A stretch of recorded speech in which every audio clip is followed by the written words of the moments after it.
B ಖಾತಾಯಿಂದ A ಖಾತಾ ಇವತ್ತು ಪರಿವರ್ತನೆ ಮಾಡ್ಕೊಳ್ಳಿಕ್ಕೆ ದೀಪಾವಳಿಯ ಸಂದರ್ಭದಲ್ಲಿ ನಾಡಿನ ಜನತೆಗೆ ಉಡುಗೊರೆ ನೀಡ್ತಾ ಇದ್ದೇವೆ ಅಂತ ಹೇಳಿ ನಾಡಿನ ಜನತೆಗೆ ಟೋಪಿ ಆಗ್ತಕ್ಕಂಥ ಕೆಲಸ ಇದು. ರಾಜ್ಯ ಸರ್ಕಾರ ಬಿ ಖಾತಾದಿಂದ ಎ ಖಾತಾ ಮಾಡೋ ಯೋಜನೆಗೆ ಜನರನ್ನ ಮೋಸ ಮಾಡೋ ಬಹುದೊಡ್ಡ ಲೂಟಿ ಅಂತ ಕೇಂದ್ರ ಸಚಿವ ಜೆಡಿಎಸ್ ನಾಯಕ ಎಚ್.ಡಿ. ಕುಮಾರಸ್ವಾಮಿ ಟೀಕೆ ಮಾಡಿದ್ದಾರೆ. ಬೆಂಗಳೂರಿನ ಜೆಡಿಎಸ್ ಕಚೇರಿಯಲ್ಲಿ ಸುದ್ದಿಗೋಷ್ಠಿ ಮಾಡಿ ಮಾತನಾಡಿದ ಅವರು, ಇದು ಸರ್ಕಾರದ 6ನೇ ಗ್ಯಾರಂಟಿ, ಜನತೆಗೆ ಟೋಪಿ ಹಾಕೋ ಯೋಜನೆ. ಈ ಯೋಜನೆಯಿಂದ ಜನರಿಗೆ ಅನುಕೂಲಕ್ಕಿಂತ ಹೊರೆಯೇ ಜಾಸ್ತಿ ಆಗುತ್ತೆ ಅಂತ ಹೇಳಿದ್ದಾರೆ. ಎ ಖಾತಾ ಬಿ ಖಾತಾದಲ್ಲಿ ಲೂಟಿ ಮಾಡೋದಕ್ಕೆ ಕಾಂಗ್ರೆಸ್ ಸರ್ಕಾರ ಮುಂದಾಗಿದೆ. ಬೆಸ್ಕಾಂನಲ್ಲಿ 3-4 ಲಕ್ಷ ಅರ್ಜಿಗಳು ಬಂದಿವೆ ಅಂತ ಹೇಳ್ತಾರೆ. ಆದರೆ ಇದರಿಂದ ಜನರಿಗೆ ಯಾವ ಪ್ರಯೋಜನ ಕೂಡ ಆಗೋದಿಲ್ಲ. ಸರ್ಕಾರ 5% ಹೆಚ್ಚುವರಿ ಶುಲ್ಕ ಹೇರ್ತಾ ಇದೆ. ಇದು ಜನರಿಗೆ ದೊಡ್ಡ ಹೊರೆಯಾಗುತ್ತೆ ಅಂತ ಹೇಳಿದ್ರು. ಬಿ ಖಾತಾ ಸಮಸ್ಯೆ 1995ರಿಂದನೂ ಇದೆ. 1997ರಲ್ಲಿ ಈ ಬಗ್ಗೆ ಆದೇಶ ಹೊರಬಂದಿತ್ತು.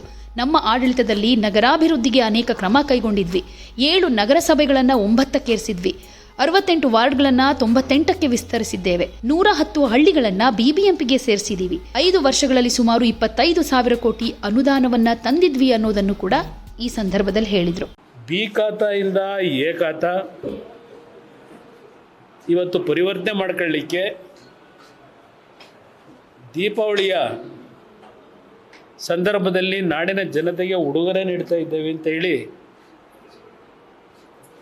ಈ ಸರ್ಕಾರದ ಘೋಷಣೆಗಳೇನಿದೆ ಇದು ಮತ್ತೊಂದು ರೀತಿ ನಾಡಿನ ಜನತೆಗೆ ಟೋಪಿ ಆಗ್ತಕ್ಕಂಥ ಕೆಲಸ ಇದು. ಇಲ್ಲಿ 2003ನೇ ಇಸ್ವಿವರೆಗೆ ನಗರಸಭೆ ಮತ್ತು ಪುರಸಭೆಗಳಲ್ಲಿ ಯಾವುದೇ ರೀತಿ ನಿವೇಶನಗಳಿರಲಿ, ಆ ನಿವೇಶನಗಳಿಗೆ ಬಹುಶಃ ಜನತಾದಳದ ಸರ್ಕಾರ, ದೇವೇಗೌಡರು ಮುಖ್ಯಮಂತ್ರಿಗಳಿದ್ದರು. ಅವತ್ತು ಮೊದಲು 60 ಮಹಾನಗರ ಪಾಲಿಕೆಯ ವಾರ್ಡ್ಗಳಿತ್ತು. ಆ 60 ನಗರ ಪಾಲಿಕೆ ವಾರ್ಡ್ಗಳನ್ನು 98 ನಗರ ಪಾಲಿಕೆ ವಾರ್ಡ್ಗಳಾಗಿ ತೀರ್ಮಾನ ಮಾಡಿದ್ರು, ಆದೇಶ ಆಯಿತು.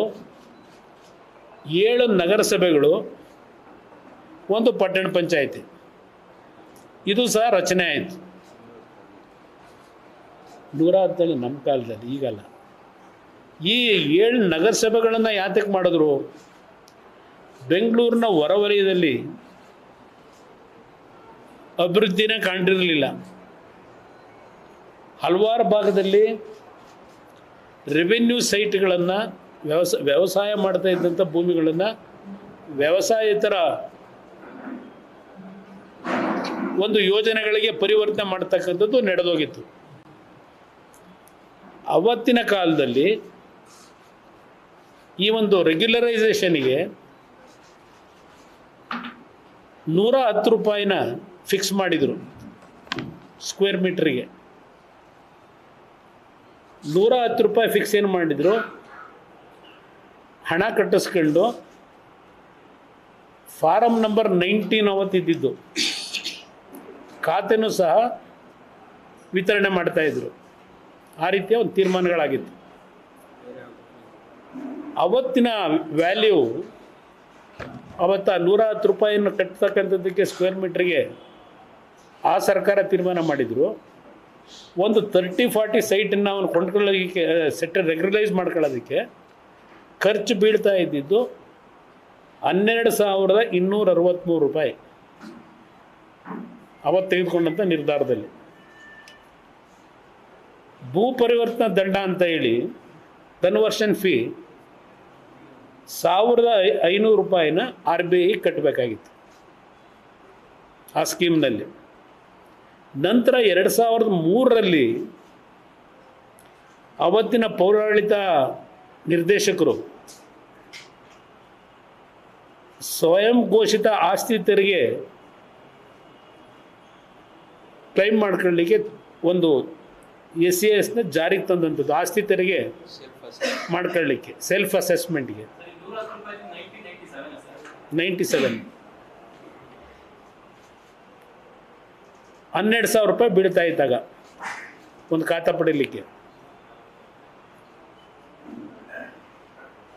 ಇದರಲ್ಲಿ ಇವರೇನು 2003 ಬದಲಾವಣೆ ತಂದ್ರಲ್ಲ, ನಗರಸಭೆ, ನಗರ ಪಾಲಿಕೆ, ಪುರಸಭೆ ಈ ಎಲ್ಲ ವ್ಯಾಪ್ತಿಯಲ್ಲಿ ಬರ್ತಕ್ಕಂಥ ಆಸ್ತಿ ಅಂದರೆ ಖಾಲಿ ನಿವೇಶನ, ವಸತಿ ಮತ್ತು ವಾಣಿಜ್ಯ ಕಟ್ಟಡ ಅಧಿಕೃತವಾಗಿರಲಿ ಇಲ್ಲ ಅನಧಿಕೃತವಾಗಿರಲಿ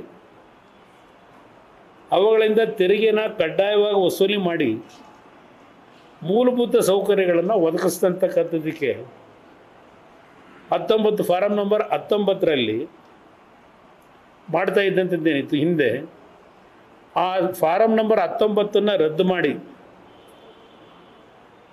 ಏಕ ಪ್ರಕಾರವಾದಂಥ ಒಂದು ತೆರಿಗೆ ಕಟ್ಟಿಸ್ಕೊಂಡು ಫಾರಂ ನಂಬರ್ 3 ಅಂತ ಇಂಟ್ರೊಡ್ಯೂಸ್ ಮಾಡಿದ್ರು.